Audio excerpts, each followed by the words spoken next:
Muito obrigado aos participantes desse painel. A gente vai dar sequência agora com a mesa redonda de processos legislativos e, em seguida, a solenidade de encerramento, uma solenidade rápida, para a qual solicitamos que todos permaneçam no salão. Vamos, então, convidar os componentes da mesa redonda de processos legislativos, iniciando pelo presidente do IBDFAN Nacional, Dr. Rodrigo da Cunha Pereira. Dr. Rodrigo.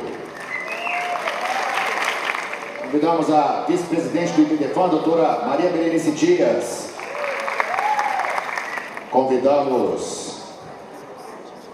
o presidente da Comissão de Assuntos Legislativos do IBDFAN, doutor Mário Delgado. Convidamos a vice-presidente da Comissão de Direito das Sucessões, o vice-presidente, doutor Flávio Tartucci. E também a diretora do IBDFAN, doutora Fabiana Rapner. Doutora Adriana Rapner. Mário Delgado. Agora é outro, a gente vai falar um pouco do processo legislativo, da participação do IBDFAN no processo legislativo. A gente vai chamar daqui a pouco dois convidados muito especiais, que nós, três convidados, na verdade, que nós temos representando o Legislativo, e eu presido a Comissão de Assuntos Legislativos. E a gente tem a missão de fazer essa interface do IBDFAN com o processo legislativo. E eu queria só contar para vocês, rapidamente, até peço para colocar um slide aí, onde eu relacionei algumas das nossas iniciativas.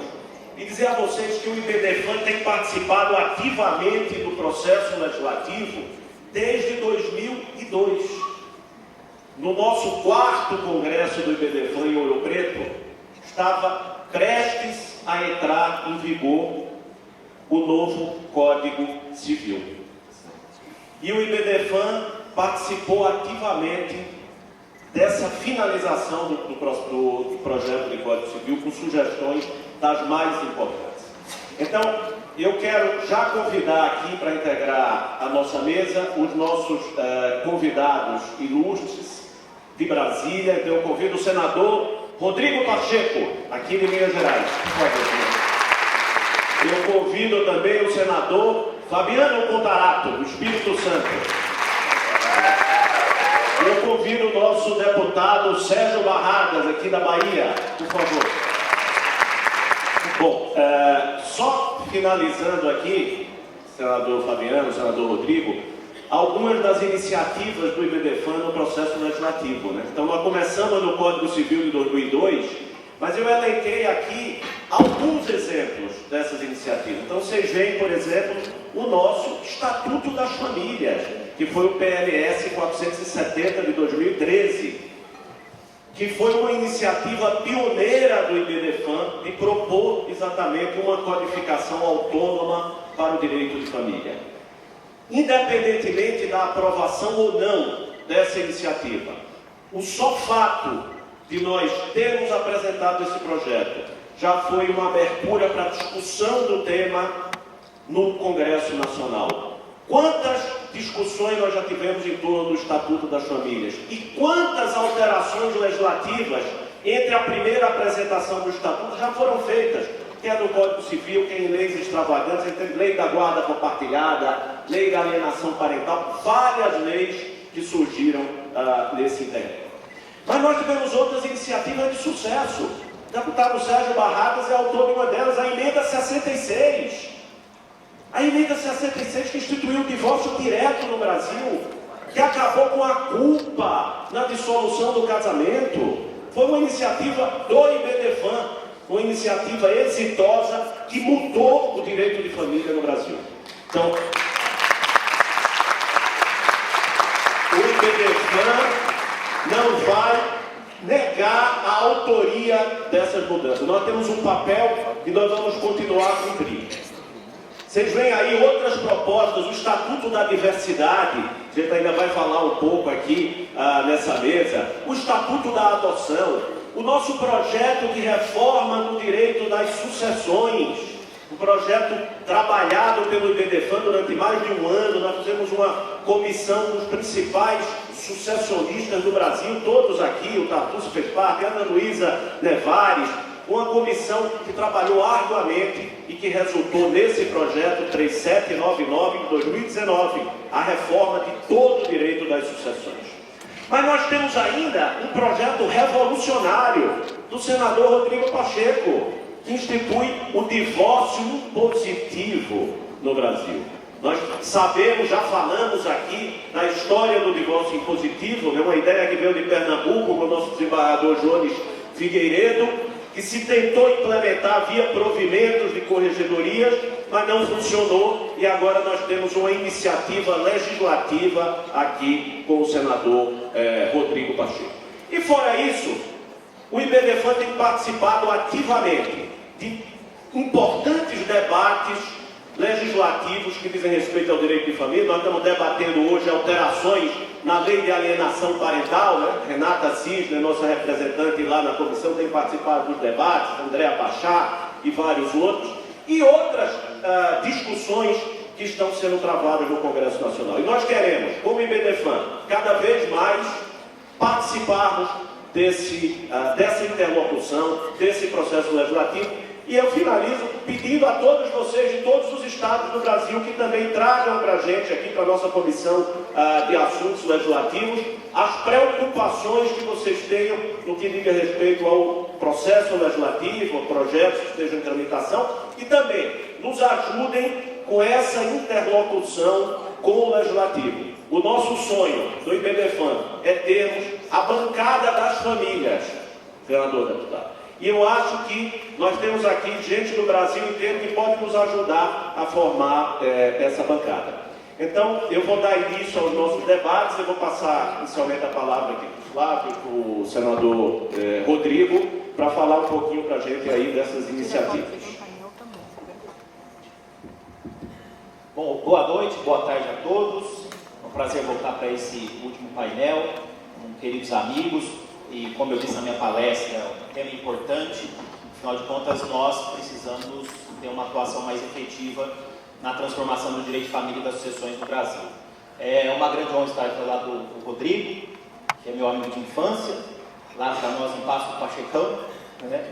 E é uma honra tê-lo aqui, e estou muito feliz de tê-lo aqui, porque na nossa capital, né, na sua casa, aqui em Belo Horizonte. Para aqueles que não sabem, eu sou mineiro, já estou em São Paulo há muito tempo e acompanho o trabalho do Rodrigo há muito tempo.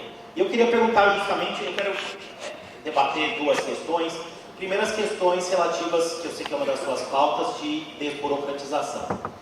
E segundo, o projeto de lei do divórcio impositivo, fazendo uma homenagem ao nosso amigo Jones Figueiredo Alves, que tomou essa iniciativa lá no estado de Pernambuco, que acabou sendo suspensa pelo CNJ, mas me parece que o Congresso Nacional é o campo necessário para a gente trabalhar e o campo, digamos assim, o caminho saudável, correto e técnico para a gente debater essas questões. Obrigado pela presença.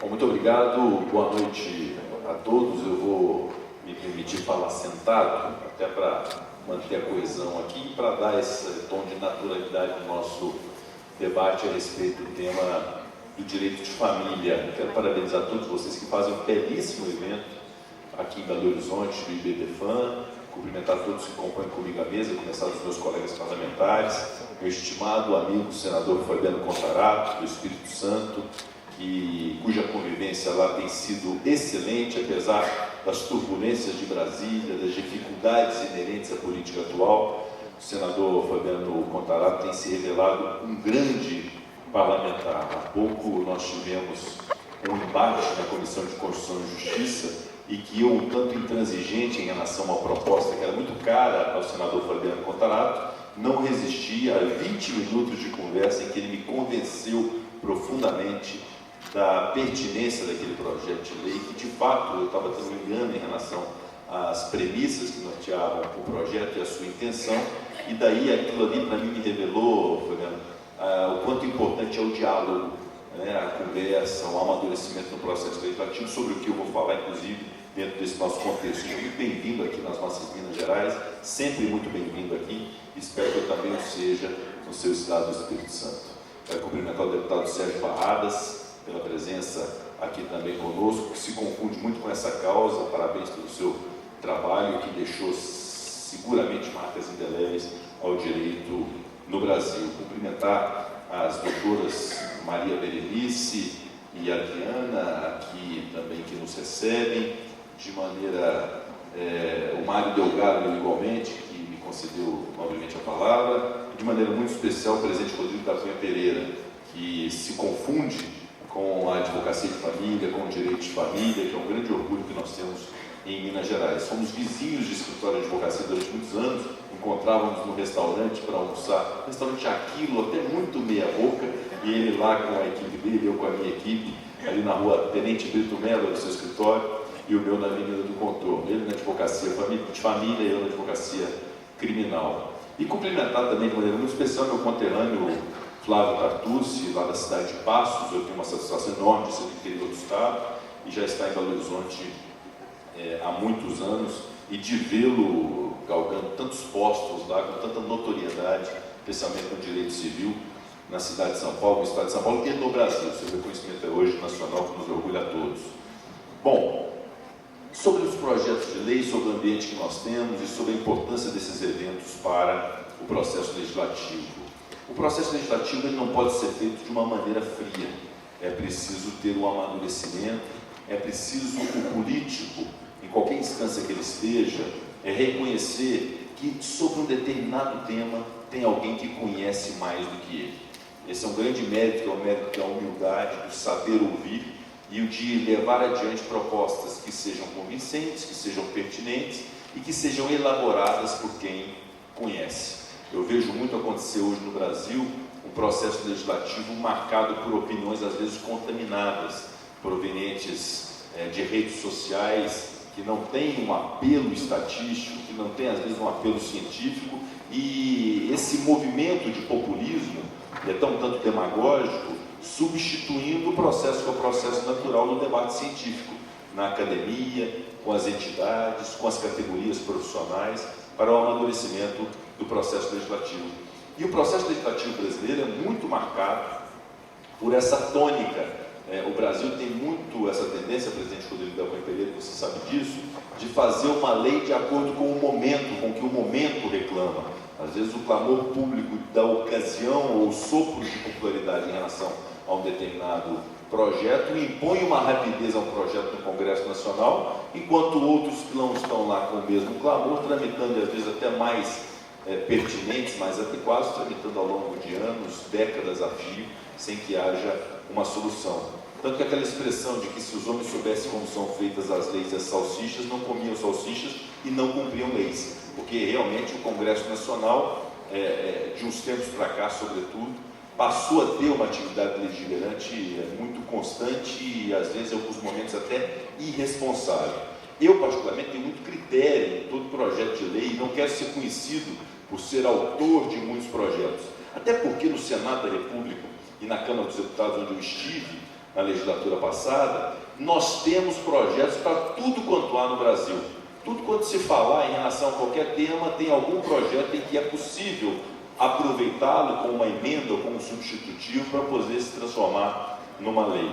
Então a autoria de projetos é algo que eu sempre vejo com bastante reserva e só os apresento quando esteja absolutamente convencido de que é uma tese nova, de que é algo importante para a sociedade brasileira e para o Brasil. Diferentemente das relatorias, né? Eu sou relator de diversos projetos no Senado da República, eu considero o mais marcante deles, junto com o senador Contarato, que é o do Código Penal, né? Como relator do Código Penal, que é algo que eu estou, de certo modo, afeito ao longo da minha vida como advogado, como membro da Ordem dos Advogados do Brasil, e poder servir em algo que eu profundamente conheça.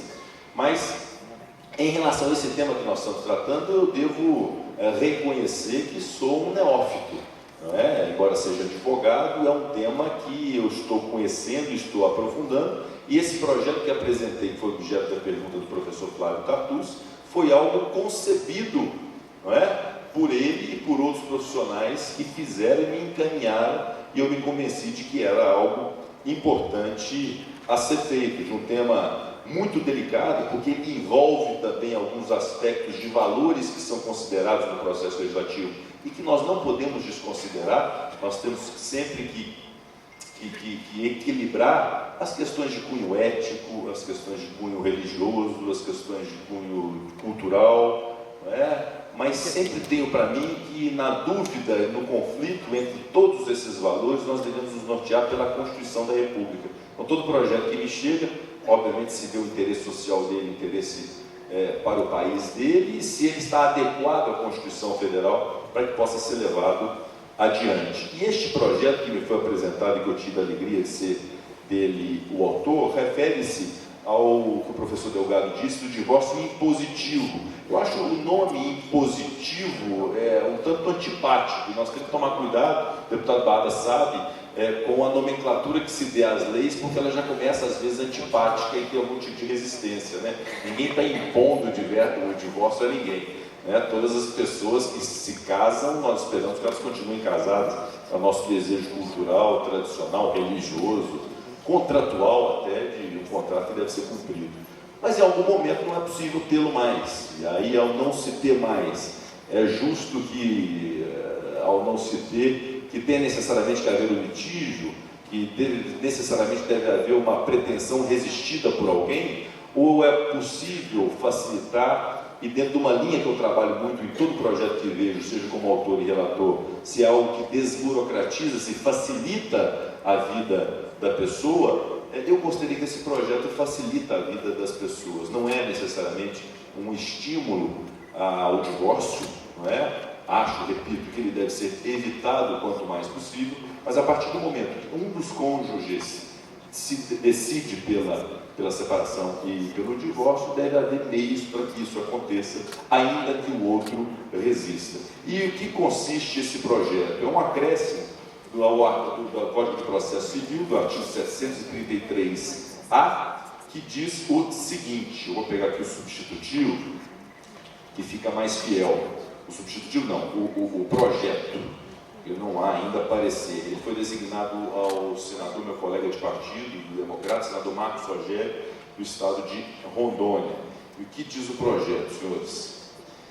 O que diz esse acréscimo do artigo 733-A? Na falta de anuência de um dos cônjuges, poderá o outro requerer a averbação do divórcio no cartório do registro civil em que lançado o assento de casamento, quando não houver nascitura ou filhos incapazes e observados os demais requisitos legais. O parágrafo 1º diz que o pedido de averbação será subscrito pelo interessado e por advogado ou defensor público, cuja qualificação e assinatura constarão do ato notarial. Parágrafo 2º. Aqui no parágrafo 1º só um comentário. É proposital essa presença do advogado e do defensor público, e antes que digam que é algum tipo de reserva de mercado em defesa da nossa categoria, pode assim ser interpretado, é porque eu considero que o advogado é indispensável à administração da justiça e é inviolável com seus atos de manifestação no exercício da sua profissão. E já que fui premiado pelas palmas, eu ouso dizer, e aí é um motivo de um orgulho exacerbado meu, que eu sou o maior defensor da advocacia no Congresso Nacional. Não há ninguém que olhe mais os projetos de lei da advocacia, da Ordem dos Advogados do Brasil. Todos aqueles sempre buscam colocar o advogado e o defensor público, repito, não por uma reserva de mercado, não por uma defesa pura e simplesmente de uma categoria profissional a qual eu pertenço, mas, sobretudo, por isso. É o advogado que garante o direito da parte, é o advogado que se coloca entre o cidadão e o Estado para poder garantir que o direito e a justiça possam prevalecer. Então, muitos juízes, e aí, não ter juízes, membros do Ministério Público, alguns consideram que o advogado é o estorvo do processo. E nós temos que rebater isso sempre. Então, vocês advogados, os que eu aplaudir especialmente, não deixem de dizer sempre daquelas que são nossas prerrogativas, que são nossos direitos, que não são privilégios, que são direitos da justiça e daqueles que se veem envolvidos em processos judiciais. É muito importante que a gente continue a falar o óbvio no Brasil, que é a garantia de direitos fundamentais, a garantia das liberdades públicas, das liberdades individuais, da presença dos advogados em todas as instâncias para garantir a lisura dos procedimentos. Continuando, parágrafo 2º, que diz que o cônjuge não anuente será notificado pessoalmente para fins de prévio conhecimento da averbação pretendida. Acabou? Então, eu vou remeter o projeto de lei. São parágrafo 2º, parágrafo 3º, parágrafo 4º e parágrafo 5º. No essencial, um projeto muito singelo que busca garantir o divórcio unilateral para evitar o litígio, permitir que a pessoa que deseja divorciar vá até o cartório onde está assentado o casamento, com os procedimentos próprios de notificação ao outro cônjuge, para que se efetive o divórcio, que eu prefiro chamar de unilateral, a divórcio impositivo.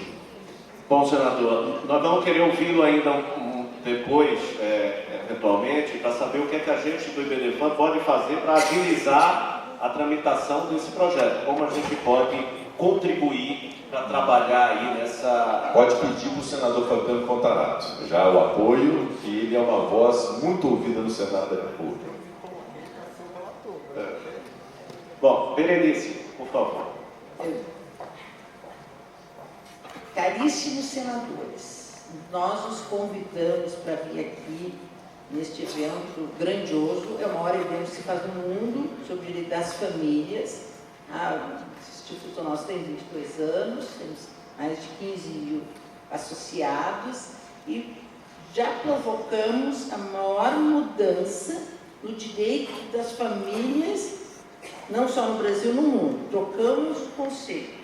Muito se avançou na doutrina e com reflexos importantes na jurisprudência, só que no âmbito do poder legislativo, o senhor sabe muito mais do que nós das dificuldades que tem para avançar, principalmente quando se trata das questões voltadas ao âmbito do direito privado, às relações familiares, ainda mais agora, daí quase o nosso pedido de socorro, desse momento que nós estamos vivendo de uma verdadeira tentativa de retrocesso social.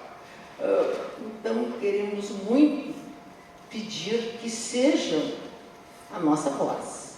E nós todos estamos mais do que dispostos e com muita vontade de auxiliar da maneira como for possível e necessário, porque nós não podemos parar, nós só vamos continuar avançando indiscutivelmente. E vejo no tema do nosso evento deste ano, famílias e vulnerabilidades, que são os segmentos que necessitam do melhor olhar do Estado e, via de consequência, deveria ter um olhar mais atento do nosso legislador, que são os excluídos da nossa sociedade. Eu gostaria de trazer aqui, o Mário já fez uma breve referência, mas também para deixar consignado, para saber assim, o que nós temos lá e o que nós vamos precisar, é que a Comissão da Diversidade Sexual e Gênero, do Conselho Federal da Ordem dos Advogados, do qual eu fui presidente durante 8 anos, e com mais de 200 comissões instaladas no Brasil, tivemos grandes avanços jurisprudenciais por conta dessa qualificação dos advogados, conseguimos esses avanços. A Justiça garante direitos ao segmento ligado à diversidade sexual e identidade de gênero.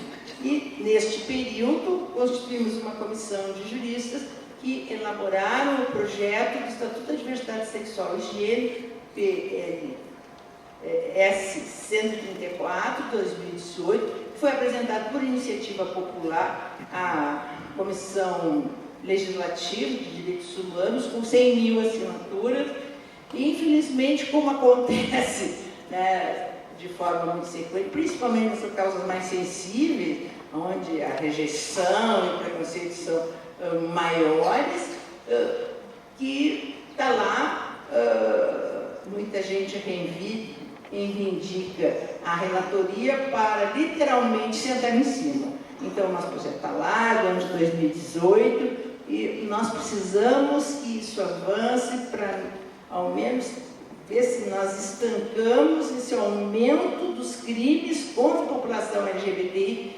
passar a aumentar muito no Brasil nesse nosso momento histórico. Então, acho que essa é uma responsabilidade de todos nós, sabe, de garantirmos o direito a que a sociedade nunca deu vez, nunca deu voz, e a justiça socorreu. Mas sabemos que a justiça é extremamente frágil nas decisões.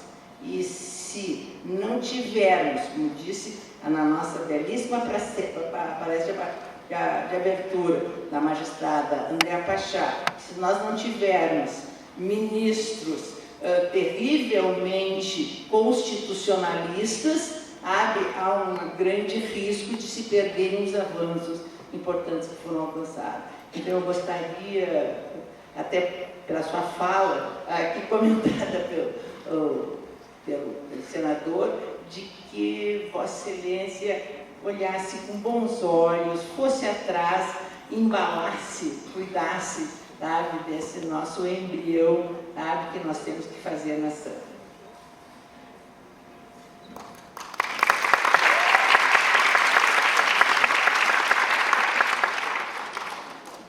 Boa noite a todos. Eu quero agradecer a receptividade. Meu amigo Rodrigo sabe que eu sou um admirador seu e é muito bom saber que no Senado existem parlamentares comprometidos com o verdadeiro Estado Democrático de Direito. Saúdo toda a composição e quero fazer aqui, com todo respeito a todos, a pessoa da doutora Berenice, que eu nunca fui político e sempre, lá desde quando eu era estudante de Direito, a minha admiração, meu carinho, eu falei, nossa, essa é uma verdadeira operadora de direito. Então, parabéns. Bom, a minha fala aqui, ela vai ser uma fala um pouco mais de indignação. Né? Nada é tão ruim que não possa piorar. Piorou. Para conquistar direitos no Brasil, às vezes leva décadas, mas para perder é muito rápido. E atualmente nós estamos presenciando um verdadeiro retrocesso. Um retrocesso em todas as áreas. Um desmonte, para não dizer outro adjetivo. E não é uma fala só do Executivo. Isso é que me causa mais espanto. É uma fala que está reverberando na Câmara dos Deputados e no Senado Federal. É uma fala que ela não está isolada. É uma fala que está desmontando vários setores sensíveis dentro do Estado Democrático de Direito. Pontuo rapidamente. Na área da educação, corte de verbas da educação pública que atinge não só as universidades federais, mas os institutos federais, que vai repercutir na educação básica.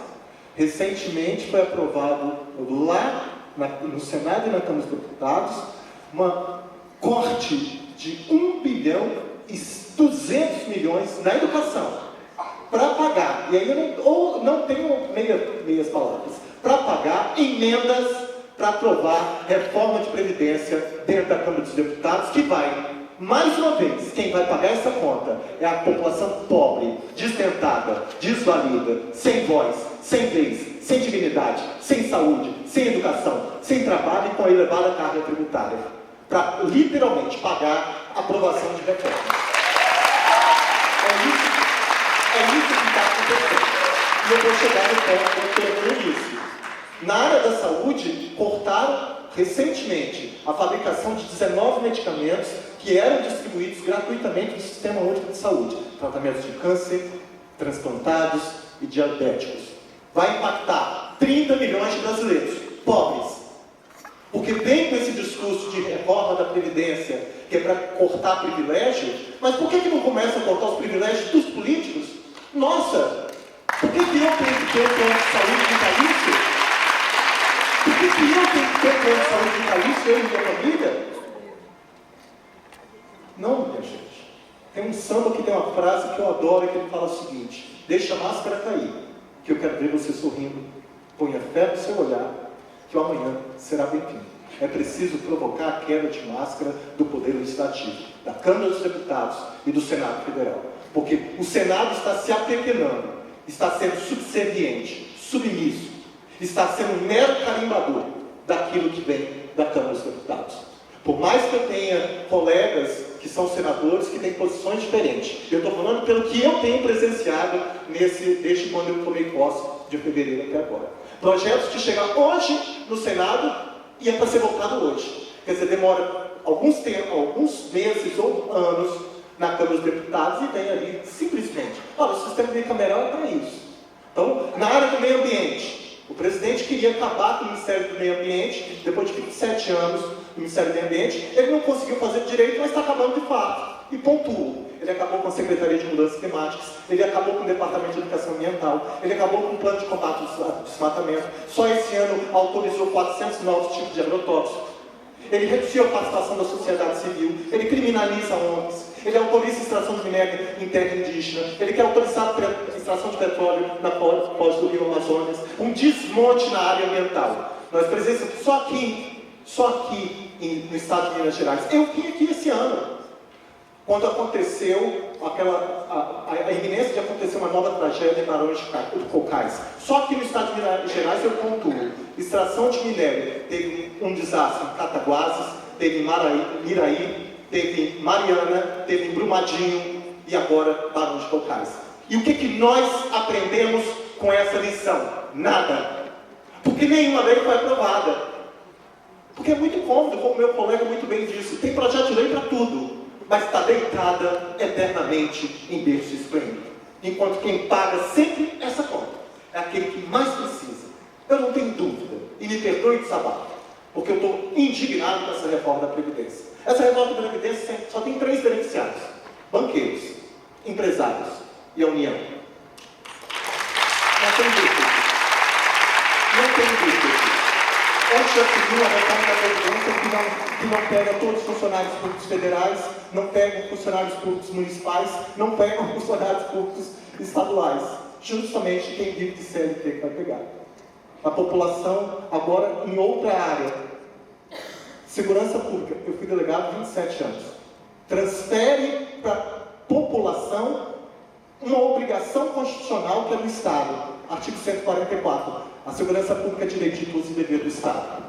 Violência não se resolve amando a população. Violência se resolve fazendo saúde pública de qualidade. E aí eu fico triste, doutora Berenice.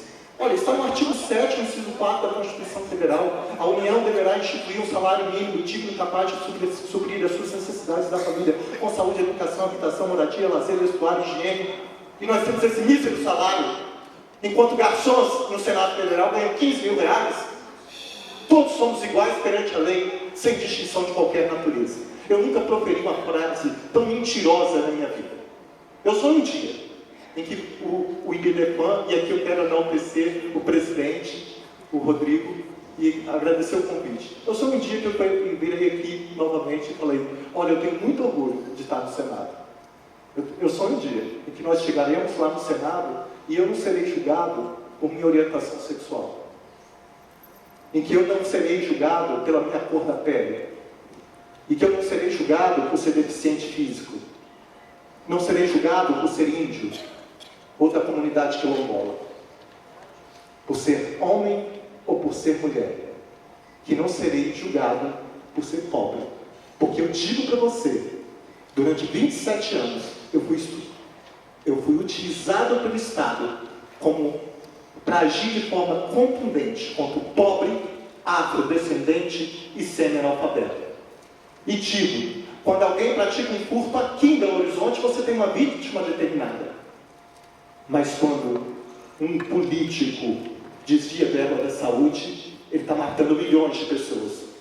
Quando um político desvia verba da educação, ele está matando o sonho de milhões de jovens. E eu tenho muito orgulho de falar que eu sou filho de um motorista de ônibus e de uma mulher semi-analfabeta, minha mãe, que criou 6 filhos e eu sou mais novo. E que quando eu passei na escola técnica, que hoje é o Instituto Federal, eu pedia, falava para os motoristas: eu sou filho do motorista fulano, deixa eu entrar pela frente. Eu não estou falando isso num processo de vitimização, não. Eu estou falando que tem coisas que são irrenunciáveis, que é a ética e a moral da gente. E que não tem nenhum Estado, democrático direito, que não tem lei ordinária, não tem Constituição, não tem decreto, não tem regimento interno, que não seja sedimentado se não for um princípio de um comportamento ético e moral. Talvez muitos estejam perguntando por que eu estou falando isso tudo, porque esse momento é de extremo. Parece que nós estamos vendo na era medieval. Nós estamos presenciando, eu tenho presenciado lá no Senado, projetos de lei para acabar, inclusive, com a possibilidade do aborto legal, que está previsto no artigo 128 do Código Penal, que está desde 1940. E eu fui relator na Comissão de Constituição e Justiça de um projeto de lei de um senador que queria acabar com a cota de participação das mulheres nas eleições. E que se fala 30% das mulheres, que até isso o Brasil é preconceituoso. Que a lei não fala 30% para as mulheres, ela fala 30% para gênero. Então nós podemos ter um partido com 70% da chapa ser mulheres e 30% homens. Mas até isso, na hora do discurso para a cota de 30% das mulheres, não é isso. E para minha surpresa, graças a Deus, eu consegui rejeitar. Eu fui rejeitado e teve 2 votos, o do autor e de uma senadora, o que mais me assustou. Uma própria mulher votando para acabar com a participação das mulheres nas eleições com incentivo. Ora, você falar que homens e mulheres são iguais em direitos e obrigações, isso é só na Constituição Federal. Vocês sabem melhor do que eu que a licença maternidade, nós tivemos, salvo engano, em 1944, com 84 dias, mas quem pagava era o empregador. E que só foi com 120 dias com a Constituição de 88. Mas o ser humano é mau por natureza. O que ele começou a fazer? Não contratar ou exigir atestado de esterilidade ou negativo gestacional. E aí, como não há crime sem lei anterior que define não apenas em prévia culminação legal, apenas em 95, com a Lei 9.099, que veio 9.029 de 95, é que veio tipificar o crime de exigir atestado para qualquer crime. Mas quantas mulheres foram vítimas? E nós estamos aí falando que vivemos num Brasil em que todos somos iguais perante a lei. Como que eu posso ficar tranquilo quando nas causas tudo parte da Constituição Federal? Um dos fundamentos do Estado Democrático de Direito é promover a dignidade da pessoa humana. Não existe meio dignidade. Um dos princípios é combater qualquer tipo de preconceito, independente de raça, cor, etnia, religião, origem, orientação sexual, pessoa com deficiência, idoso. E infelizmente isso está sendo violado pelo próprio Estado. Se você pegar no livro O Homo Delinquente, que ele discriminou que o criminoso é nato pelo formato da testa, tipo do nariz, formato da orelha, eu falo, o Estado criminaliza a pobreza. Sabe por quê? Porque eu não vejo a polícia dando geral em playboys em bairros nobres aqui em Belo Horizonte ou qualquer cidade do Brasil.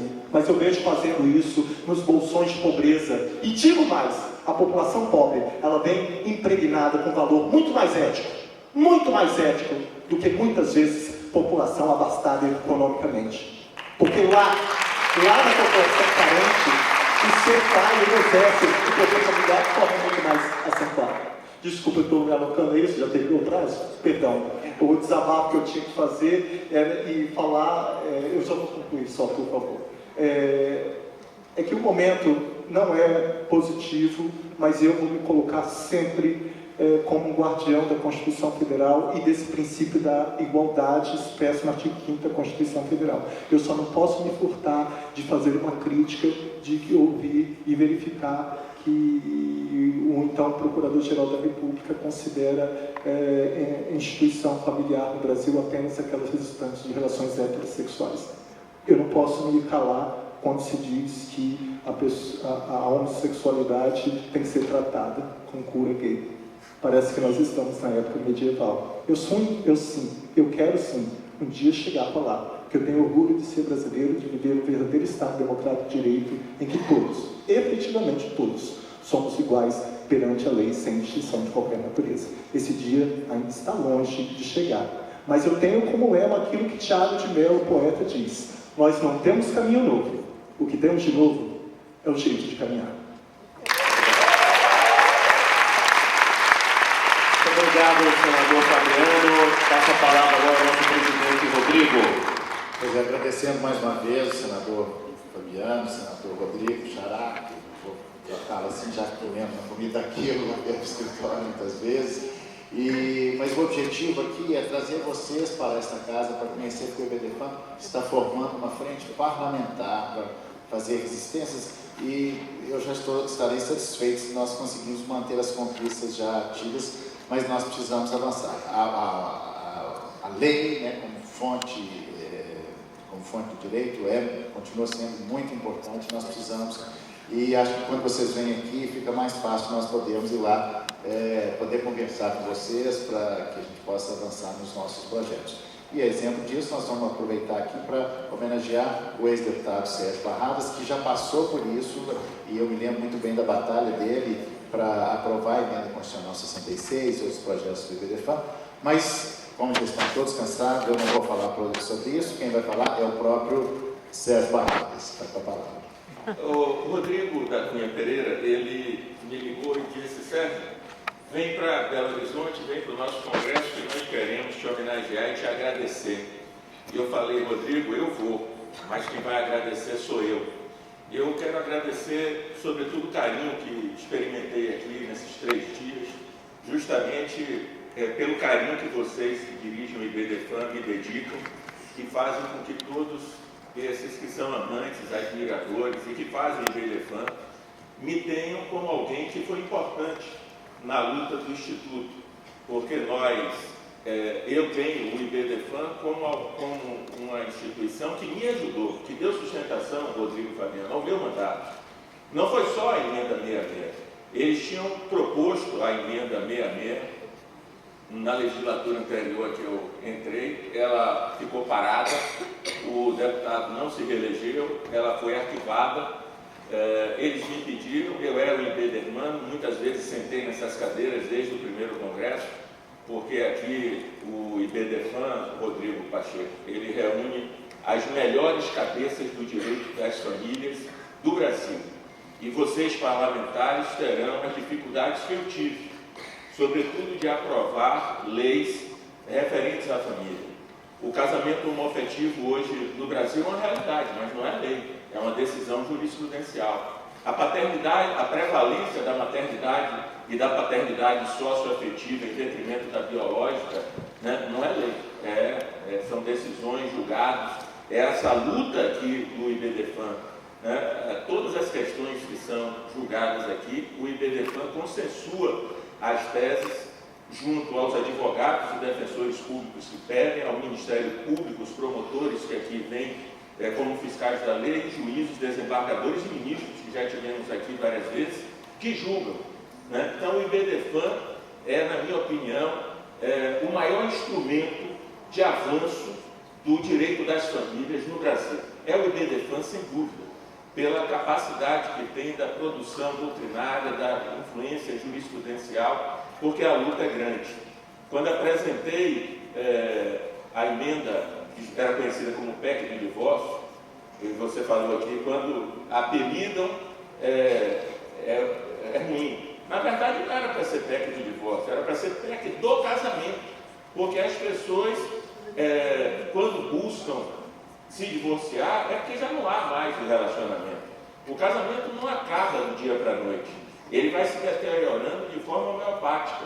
Não é uma toalha molhada jogada em cima da cama que acaba o casamento, mas um dia, uma toalha molhada jogada em cima da cama é o estopim para acabar o casamento. Então, não é porque existe a lei do divórcio que as pessoas têm que se divorciar, né? Mas as pessoas precisam buscar a felicidade no outro relacionamento se o que elas têm não está bom. Então, o IBDFAN propôs, e eu sempre disse com muita humildade, até porque, na minha visão parlamentar, isso dava força à proposta. O autor da emenda 66 é o IBDFAN. Eu fui o autor material, o autor intelectual, a força veio do IBDFAN. Né? E nós conseguimos, na Câmara dos Deputados, ir de bancada em bancada, perguntando: olha, o IBDFAN quer essa proposta assim, assim, assim. Você está de acordo? Estou. Pede lá o seu líder e tal, para te indicar para a comissão. Olha, você é a favor e tal. Então, fui de bancada em bancada e montei a comissão. Elegi o presidente, designei o relator. Por coincidência, o presidente e o relator eram baianos, porque eram pessoas mais próximas a mim, o José Carlos Araújo e o José Bandeira. Aprovamos no plenário da Câmara dos Deputados, né, em 2 votações. Foi para o Senado, procurei o senador Demóstenes dos Torres, ele era o presidente da CCJ, e eu pedi a ele para avocar a relatoria, porque ele era promotor, quer dizer, alguém que conhecia de direito, e ele avocou a relatoria. Fui para o Senado, tem até um vídeo do Sarney que eu dei ali com o pessoal, se eles puderem passar depois, só no dia da promulgação, se puder botar o livro, esse livro aqui, ele conta ali a Bahia na vanguarda do direito das famílias, ele conta a história da emenda 66. Né? Quando eu coloquei esse trabalho, a Bahia na vanguarda do direito das famílias, foi para mostrar a importância do meu Estado, porque durante o Império você só tinha o casamento religioso, e foi um baiano, Rui Barbosa, o maior de todos nós, patrono da justiça brasileira, que instituiu o casamento civil no Brasil, em 1891. Em 1977, depois de 26 anos de luta, foi outro baiano, o senador Nelson Carneiro, né, meu conterrâneo, depois foi representar muito bem o Estado do meu querido amigo Paulo Lins e Silva, que sempre fala nele e fala em mim que justiça seja feita. O Nelson Carneiro instituiu o divórcio no Brasil, mas naquela época ele teve que fazer concessões à Igreja Católica. E o que hoje é separação judicial, a época era distinta, tinha que apurar a culpa e tinha que levar 5 anos. A Constituição de 88 baixou para 1 ano da conversão da separação de divórcio ou 2 anos. Outro baiano, César Borges, em 2007, instituiu o divórcio no inventário extrajudicial, né, se consensual, se menores incapazes. Em 2010, nós, eu digo nós porque eu sempre coloco o IBDFAN como importante para mim nessa luta, nós conseguimos aprovar o fim da separação judicial e o fim do prazo de 2 anos para o chamado divórcio direto. Mas o IBDFAN me deu o projeto aqui, por exemplo, para a equiparação do companheiro e da companheira ao cônjuge. Isso foi discutido aqui em um dos painéis. Eu não tive tempo, eu não consegui aprovar esse projeto. O IBDFAN acionou todas as suas comissões e, com a participação dos 27 estados, o IBDFAN elaborou o Estatuto das Famílias, né, no plural, no simbolismo, Fabiano, é das famílias. Né? E eu consegui aprovar esse projeto na Câmara, né, na Comissão de Seguridade Social e Família, que é a vanguarda do atraso da Câmara dos Deputados, e consegui aprovar na CCJ. Ele tornou-se, então, terminativo para ir para o Senado. Mas aí o então deputado Eduardo Cunha, que era contra o projeto, ele fez um requerimento para remeter o projeto ao plenário, e ali eu perdi a reeleição por 5.000 votos, não tive condição de pegar. Mas voltei na legislatura seguinte como suplente, e o que aconteceu? Já foi assim, uma felicidade muito grande para mim ter sido autor da emenda 66. Isso já me colocou na história do Brasil, particularmente do direito das famílias. Eu já poderia me sentir feliz por isso, mas quis o destino que eu fosse também relator do Código de Processo Civil, que é o código mais importante do Brasil, em que todos nós brasileiros vamos à justiça buscar os nossos direitos com as regras que ali estão. E eu consegui transplantar as regras processuais do Estatuto das Famílias para o atual CPC.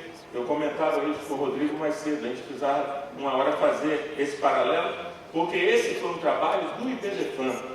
Eu tinha uma comissão de juristas, mestres, doutores e pós-doutores em processo civil que me assessorava. Eu tenho algumas digitais lá, como o acordo de procedimentos e, sobretudo, a questão das famílias, porque eu tinha por trás de mim o IBDFAN.